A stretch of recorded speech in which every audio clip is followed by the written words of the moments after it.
Good evening to you. Welcome to Patrick Christie's Tonight with me, Ben Leo, just for this evening.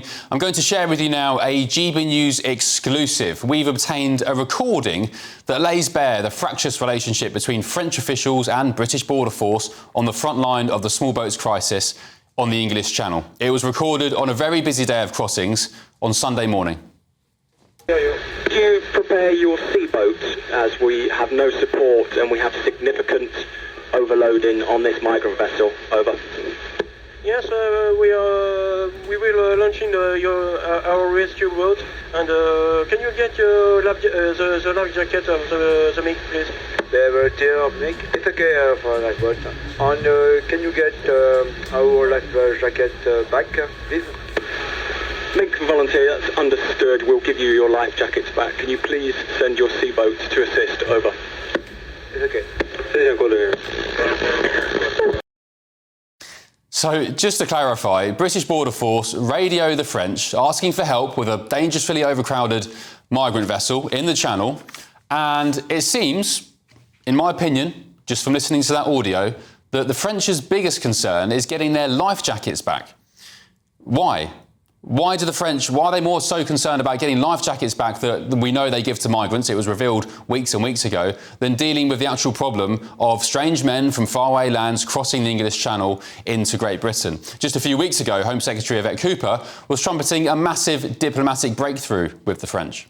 France has now agreed that they will now start to intervene in French waters in order to prevent small boats. That hasn't happened yet, but the previous government spent 6 years trying to persuade them. They have now agreed as a result of the pressure that we've been putting on, the discussions that we have had, and we need that to start. But that tense recording that we just played you really blows apart the government's claims that they're making inroads with the French. And despite all the money we give them, £450 million over the course of 3 years, the diplomatic rhetoric that they're going to help, you can hear from that audio recording that tensions are still running high. And if you ask me, it seems like Border Force are just completely and utterly exasperated with their French counterparts. And the small boat crisis, of course, is only getting worse. Let's get an update on some rather disturbing developments today on the Channel from GBNews Home and Security Editor Mark White. Mark, good evening. It's been a hell of a day on the Channel. Just bring us up to date, will you, please?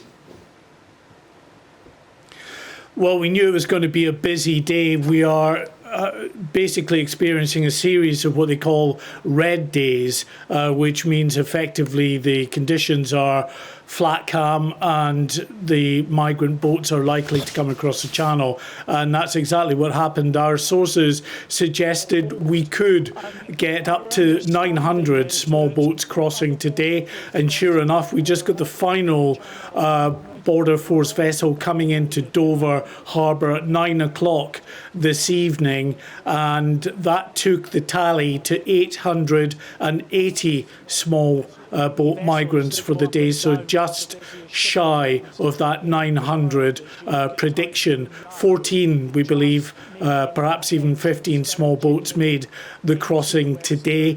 And it started early in the day. We got some images we can show you on the other side of the Channel there of the migrants now wading out for their taxi boat, they call them. They come out usually from rivers just further along the coastline, and then the migrants will get on board the vessels that wade out waist deep, even neck deep at times when they're trying to get out and onto the boats there. Now, you heard Yvette Cooper saying that she is going to move, or has moved, the French to start pushing back these boats. However, we can reveal that the French government have been taken to court by an activist group. So it's by no means certain that this tactic that was supposed to start in July, just this month basically, or tomorrow I think, is perhaps on hold until that court case is over. We can also show you some other images of discarded items on the beach. Now, they include Indian money there, also mobile phones, an array of smartphones that have also just been dumped by the migrants, and also passports. One particular passport that we found that is from Somalia. And the reason these items are discarded on the beach is because the migrants are told to do that by the people smugglers, so that they can effectively invent a backstory that ensures that they have a better chance of being able to stay, to be granted asylum. And so throughout today, I was down in Dover again on the cliff top there, the hottest day of the year, watching these boats coming in. This was the Ramsgate lifeboat, absolutely rammed to the gunwales. 72 migrants on board that particular RNLI lifeboat. 2 lifeboats were called out, 3 in fact, Dungeness this evening as well, to assist Border Force, because there were just so many small boats crossing during the course of the day. And we're expecting relatively good weather in the Channel, so we could get a few hundred more crossing again tomorrow. Mark, thank you for that rather, I mean, it just goes on and on, doesn't it? Every time I speak to you, it's another disturbing, chilling, quite frankly, development. Thank you for the update, although it probably wasn't very welcomed by our viewers, but we appreciate you anyway. Mark White, GBNews Home and Security Editor. Right, let's get the thoughts of my panel now. The Daily Express columnist Carol Malone, the former chair of the Conservative Party, Sir Jake Berry, and the journalist and broadcaster Benjamin Butterworth. Welcome back, panel. Carol, why would the French be more concerned about getting their damn life jackets back than dealing with an overcrowded migrant vessel?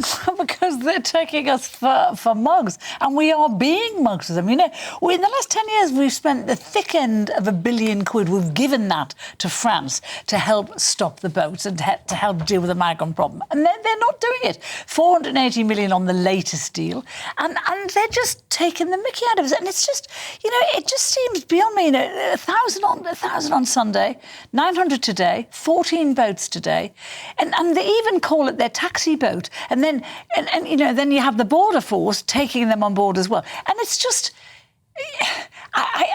I'm watching. Look at this filming now. Look at these pictures, Carol. I'm watching. Let's play a game of Where's Wally? Spot the women and children. Yes, I saw on all the filming we've put out tonight, I've seen one woman in the water. Benjamin, how many can you spot? We're being taken for mugs. Well, I don't like to assume their gender, Ben. So, oh, don't be ridiculous. We can see it's one woman.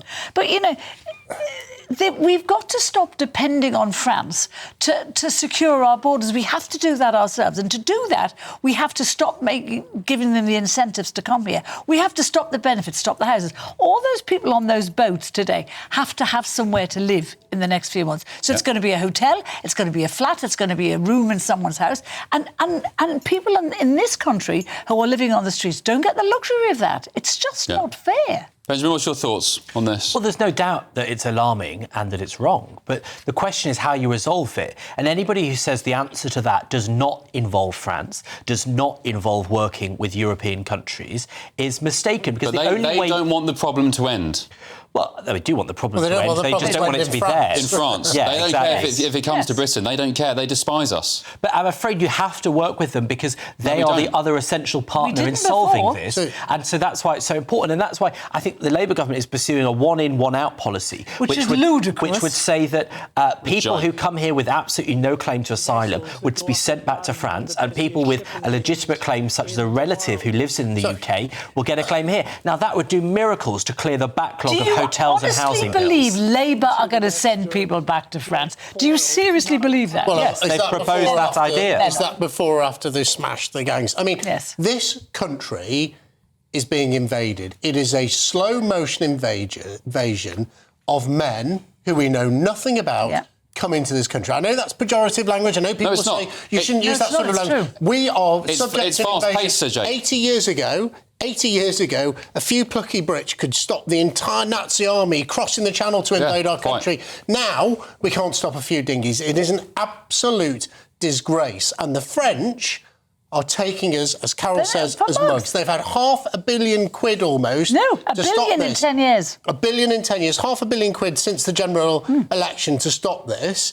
And they are just waving these people through. And the final thing I'd say is, for those people at home who at Christmas, like I used to do, buy the Royal National Lifeboat Institution Christmas cards. I don't know about anyone else, but I won't be buying them this year when I know they've got a job to do. Then they're bringing boats groaning with people into this country.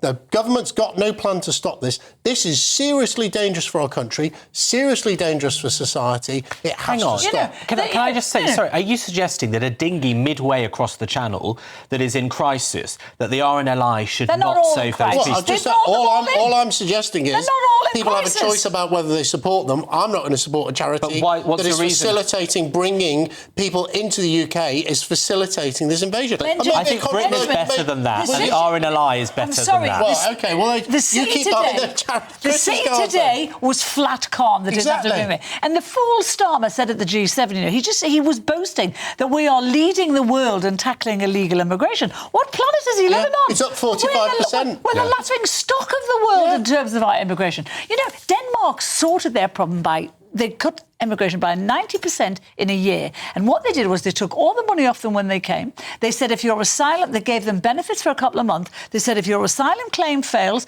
you get all your benefits stopped. We put you in a detention centre in the middle of nowhere and we'll give you just food. And all of them went home. So why aren't we doing that? And That's a really simple solution. They're all working solution. in the UK. The one thing which was positive today, there was a big border force raid, if you like, on these migrant hotels where people are working as Deliveroo drivers. Do you know what? I don't really care about that. They shouldn't be here in the first place. I don't care that they're working. I think at least they're contributing at that point. They're not paying any tax. I don't want them working. I don't want them working, but I just think it's a bit of a red herring. So, OK, we've busted some migrants working for Deliveroo. They should not be here in the first place. I disagree with you on one point, Sir Jake, which is you called it a slow-paced invasion. It's not slow. It's at full throttle. The Roman invasion of England was something like 20 to 30,000 soldiers. OK, this is 20 to 30,000 probably every 8 months. It's going to be more than 50 The global proportions might have changed a little bit since then. But, I mean, I'm afraid that, you know, a bit of responsibility wouldn't go a long way. This started in 2018. Actually, I'm not saying the government got it all right. I actually think the Conservative government, the Rwanda plan was at least a plan. It was a deterrent. The Labour, you can have debate about whether it's going to work, but it actually brought numbers down. Since Keir Starmer came to power with his plan to smash the gangs, and now they're one in, one out, it's gone up by 45%. Whatever the Conservatives did, which I'm not saying was, I'm not saying we got everything right. Even worse It is getting worse under the Labour government, which was elected on a mandate to smash the gangs, which they failed to do. The idea that these people could come here, could get benefits, could maybe illegally get a job, was established under a Conservative government, and now we've got to try and undo them. They can stop it. They're not stopping it. Tory government. What is Labour doing to stop that? Correct. We pay £1 billion a month in this country on benefits for... we do. In benefits for migrants. It's outrageous. I mean, they get £40 a week. I don't think that's life-changing. These people, they get more than four. It's not the benefit that the money they get in hand. It's what it's NHS costing. dentist, all of free house, access to a GP. It's not 40 quid to pay for your housing, your healthcare. I'd like to see any of you live on 40 quid for everything else. They're not living on 40 quid. They're getting a free house. They're getting free food. They're getting free everything. When they live in a hotel, they get their laundry done. They get free gyms. All of it. So I'm sorry, people in this country are quite rightly furious about this. You see those people? They're not fleeing war and persecution. Well, you don't know that at all. I do know that. You don't know that. Well, they're not. There's no war in France. The passport that Mark White showed was of Somalia, which is a country at war. So that proves that they're fleeing. Why don't they just stop in France then? Because there's no war in France. France takes almost 3 times as many as we do. Stay in France. It's a safe country. Then they've passed through many other safe countries before that. Lots of Brits actually go on holiday to France. It's not meant to be that bad a place. Let's not play silly buggers. They come to Britain because you get free dentistry, you get free this and that, you get £40 a week or whatever it is on an Aspen card from the Home Office, you get your free hotel, your free Wi-Fi, you get your free food, you get to wander off into town on a free bus to go and buy some shopping with your free money. It's a land of milk and honey. And to work, pay no tax. What's there not to love? Right, let's move on.